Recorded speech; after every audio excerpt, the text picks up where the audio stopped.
Gamatti yoo mil'attu immoo shamarran kophee Koongoo kuukuu jedhamu uffachuun fo'aa kirriirraa hojjetame akka sabbataa ayyootti mudhiitti hidhachuun mataa isaanii shurrubbaa tolchuun shaashii jala baasuun muka gogaa arcee funaannachuu yoo bosnicha keessa burriiqan qalbiitu nama raafamaam.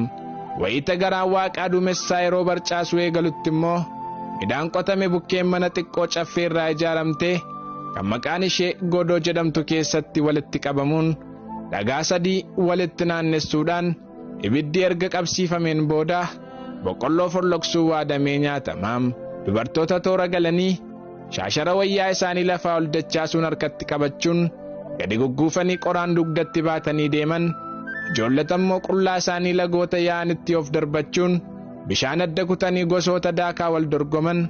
Namoota gam tokkoon ulee gam tokkoon dibaabee qabatanii dirra bal'aarra loon tiksan yoo argitu qalbiitu si raafamaam.